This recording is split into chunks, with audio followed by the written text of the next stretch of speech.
U organizaciji konjičkog kluba Baranjsko Biserje i već uobičajenu podršku općine Popovac u ovom je baranjskom selu održano tradicionalno 8. pokladno jahanje. Posljednji dan u veljači uoči Čiste srijede ili Pepelnice u Popovcu se na tradicionalnom pokladnom jahanju okupilo više desetaka jahača i jahačica iz brojnih baranjskih i slavonskih mjesta od Belog Manastira, Osijeka i Đakova do Vukovara i Iloka. Ovo je već sada 8. tradicionalno pokladno jahanje u Popovcu. Evo, kao što vidite, imamo pravi zimski ugođaj, imamo opet velik broj konjića i imamo u 17 sati spaljivanje fašnika u Domu kulture u Popovac. Ideja je došla od nas konjogojaca koji se bavimo s tim plemenitim životinjama, Konjogojska udruga Baranja, Konjički klub Baranjsko Biserje i tu imamo Konjički klub Dorat i od nas je potekla ta ideja ljubitelja koji volimo te plemenite životinje. A dolaze nam iz Iloka, Vukovara, Bapske, Laslova, Širokog polja, cijelo Slavonije i Baranje.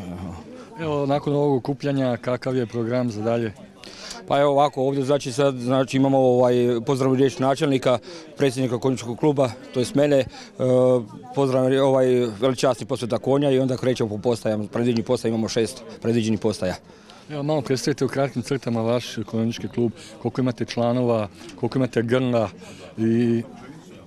Konjički klub ima 20 članova u stvari i preko 30 grla imamo.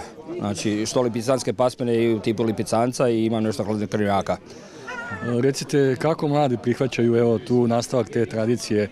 Pa sve više i više mladi ljudi, što se iz predloženog vidi, puno je mladi jahača i jahačica koji dolaze i vole, ljubitelji su, i drago nam je da neko nastavi tu našu tradiciju, i za nas starijih danas sutra kad mi ne budemo više mogli da mladi nastave tu našu tradiciju. Okupljanje konja i jahača u starim narodnim nošnjama započelo je u obiteljskom dvorištu Nikice Matkovića, predsjednika konjičkog kluba Baranjsko Biserje uz blagoslov jahača, a nastavljeno je u još 6 seoskih postaja koja je vesela pokladna povorka obilazila u svirku i pjesme raspjevanih jahača.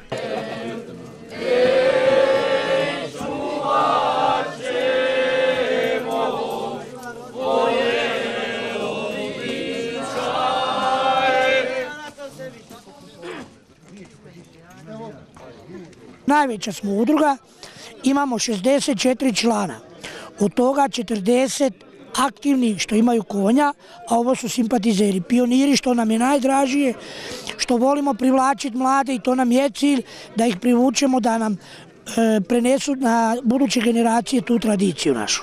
Koliko imate grla i koje su sve to pasmine? Evo ja osobno ih u štali imam 9 grla i sve su A knjiga lipicanci, a u udrugi imamo negdje, sad neću vam točan broj, jer tu se sad nešto se ždrebi pa se proda, tu oko 125 grla imamo po popisu u udrugi, a ima još koji nisu ni upisani. Evo uoči Pepelnice, redoviti ste studionici iz svih ovakvih pokladnih jahanja širom Slavonije i Baranje. Pa jesmo, počevši od opstina, od Ivanskih čestitara, svaki vikend, sada smo išli po pokladima od širom Županje, Slavonskog Broda i Iloka, sva slavonska mjesta gdje god smo pozvani, gdje smo dobro došli, mi stalno se odazivamo. I udruga i konjički klub. Spomenuli ste već koliko su mladi zainteresirani, koliko ima mladih da nastave ovu lijepu staru tradiciju.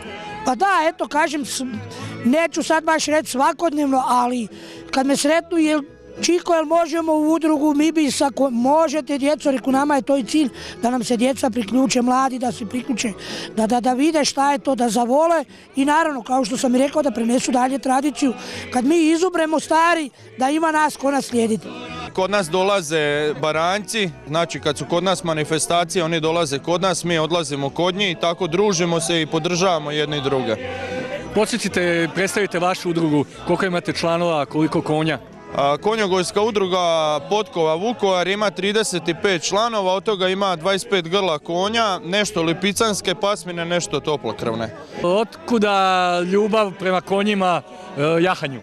Pa to je nasljedno, od malih nogu se to voli, to neopisivo je ta ljubav. Znači obiteljska tradicija? Tako je. Koliko imate u vašoj obitelji konja? Imamo 2, prije je bilo i više. Koliko vas je Laslovčana stiglo u Popovac? Stiglo nas je 5. Pokladno jahanje u Popovcu uz očuvanje tradicijskih običaja prerasta i u sve popularnije turističko događanje. Ovo je jedna manifestacija koja već godinama postoji ovdje u Popovcu kao i u mnogim mjestima diljem Baranje danas i naravno da je to dio turističke ponude gdje mi očekujemo da se sa vremenom razvije u što većem obujmu kako bi naši turisti mogli vidjeti ono što je njegovanje starih običaja u Baranji.